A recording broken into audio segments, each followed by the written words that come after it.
Salut, mon nom c'est Mélissa Cardinal. Je travaille pour Toujours Ensemble, qui est un organisme communautaire à Verdun. Et on m'a donné un défi pendant le COVID. Donc, c'est de faire un jardin. J'ai jamais fait ça. Puis, je me suis pas lancée dans n'importe quel jardin. Je me lance dans le potager. Parce que je me dis, tant qu'à essayer, on va essayer de faire quelque chose qui peut se manger. Donc, je vais essayer de vous donner des conseils, puis si vous voulez, vous pouvez vous en partir un avec moi. Fait que, on va partir ça dès maintenant.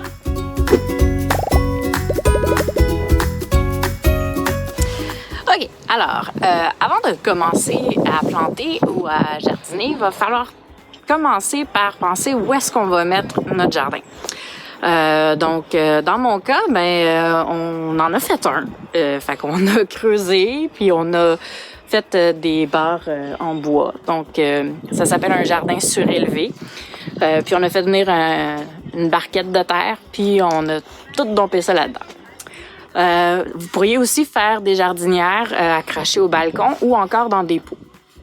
Dans toutes ces différences-là, il faut juste s'assurer d'avoir l'espace requis et que la plupart du temps, que ce soit fait, dans le fond, que vous soyez face au soleil. Donc, idéalement, essayez de le mettre vers le sud.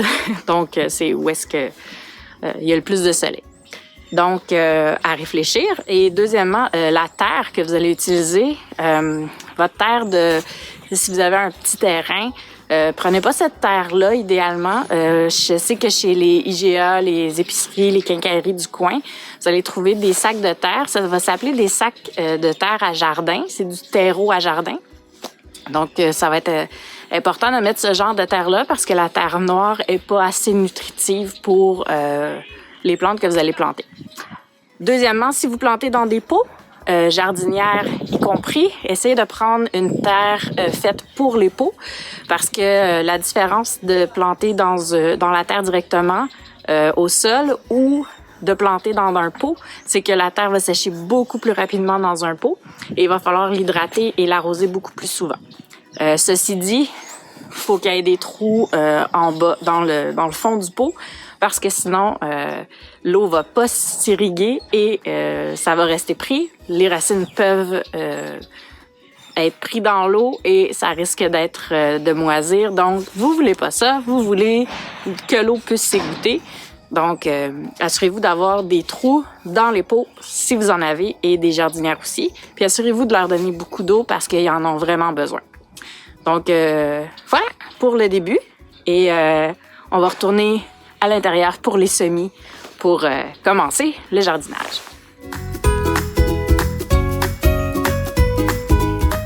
OK, alors nous sommes de retour à l'intérieur et donc avant de se mettre à planter nos semis, va falloir qu'on réfléchisse à l'espace qu'on a. Donc moi je me suis installée, j'ai installé mes semis au soleil sur le bord d'une fenêtre, puis j'ai un calorifère en dessous.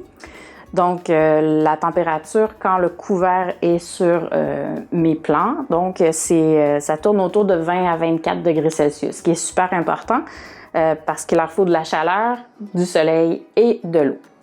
Donc, on n'arrose pas trop non plus. D'ailleurs, je vais vous montrer un peu plus tard comment on fait pour arroser les semis le mieux possible.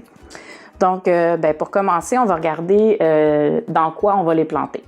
Donc, on a des pots de tourbe. Si vous n'avez pas de pots de tourbe, assurez-vous donc d'avoir des pots avec des petits trous en dessous pour s'assurer, dans le fond, que l'eau a pu s'écouler s'il y en a trop. Parce que si vous regardez, comme moi, j'ai eu de la petite difficulté avec certaines de mes plantes parce qu'ils n'étaient pas dans des plats où j'avais trouvé, fait des trous dedans. Donc, c'est super important. Avant de planter, assurez-vous de faire le choix de vos plants et de vos fines herbes adéquatement. Donc, assurez-vous que vous mangez ces plants-là, surtout si vous n'avez pas beaucoup d'espace.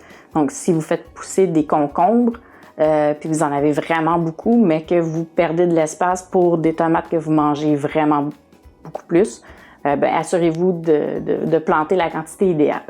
Regardez aussi pour la hauteur et l'espacement entre les plants parce que, exemple, moi j'ai des melons d'eau qui prennent vraiment beaucoup d'espace en largeur mais peu en hauteur.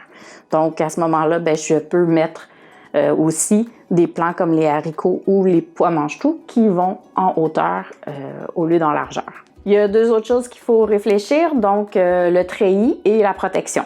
Donc, si vous avez des plants qui montent en hauteur, comme je viens de dire, vous allez avoir besoin souvent de treillis pour qu'ils puissent s'accrocher après. Donc, exemple, les concombres, pois mange-tout, haricots, c'est le genre de petites plantes qui vont avoir besoin de s'accrocher. Et vous avez aussi la protection contre les animaux. En fait, vous avez, surtout à Montréal, on a des écureuils et des ratons laveurs qui vont venir grignoter nos plants. Donc, peut-être vous assurer là, de mettre à la hauteur un bon 2 pieds de cage à poules pour pouvoir protéger vos plants, pour pouvoir garder le plus possible ce que vous voulez.